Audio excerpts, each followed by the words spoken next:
भारत के विकास का रास्ता समुद्र से होकर निकलता है, क्योंकि हमारे देश के पास है दुनिया का सबसे बड़ा समुद्री तट, जो कि हमारी अर्थव्यवस्था की जीवन रेखा है। और यही कारण है कि मुंबई में इंडिया मैरीटाइम वीक का आयोजन किया जा रहा है। लेकिन ये जानना बहुत ही आवश्यक है कि आखिर क्यों समुद्र को भारत की लाइफलाइन माना जाता है।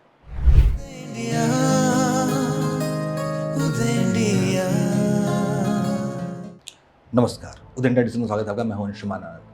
भारत के समुद्री तटों की लंबाई जो है वो 11,098 किलोमीटर है, यानी कि दुनिया में किसी भी दूसरे देश से ज्यादा। ये विशाल समुद्र देश के करोड़ों लोगों के जीवन यापन का आधार भी है। दरअसल हमारे देश में समुद्री विरासत और वैभव की जड़ें काफी पुरानी है। आज देश जिस विकसित भारत का सपना देख रहा है, उसका रास्ता भी समुद्र से ही होकर निकलता है।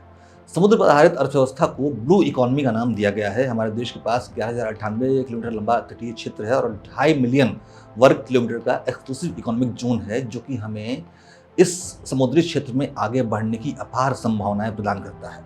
इन संभावनाओं को विस्तार देने के लिए मुंबई के गोरेगांव स्थित बॉम्बे एग्जीबिशन सेंटर में सोमवार यानी 27 अक्टूबर से इंडिया मैरीटाइम वीक 2025 के चौथे संस्करण की शुरुआत हो गई है। इसका आयोजन पोर्ट्स, शिपिंग और वाटरवेज मंत्रालय और इंडियन पोर्ट्स एसोसिएशन की ओर से किया जा रहा है।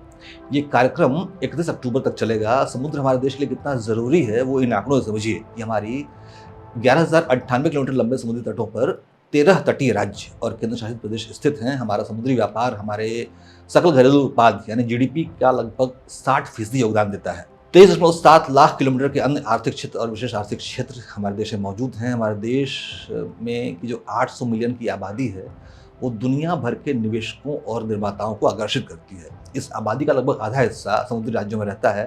हिंद महासागर क्षेत्र के 28 देश वैश्विक निर्यात में लगभग 12% योगदान करते हैं। समुद्री निवेश के इस अपार अवसर को अब दुनिया के सामने खोला जा रहा है। इंडिया मैरीटाइम वीक 2025 के उद्घाटन के दौरान गृह मंत्री अमित शाह ने भी कई अहम घोषणाएं की हैं। India middle east Europe economic corridor, eastern maritime corridor, north south transport corridor जैसे कनेक्टिविटी प्रोजेक्ट से भी अब जुड़ चुका है। पिछले 11 वर्षों में प्रधानमंत्री श्री नरेंद्र मोदी जी ने भारत के समुद्री क्षेत्र को राष्ट्रीय शक्ति, रीजनल स्टेबिलिटी और ग्लोबल प्रॉस्पेरिटी के रूप में परिभाषित किया है।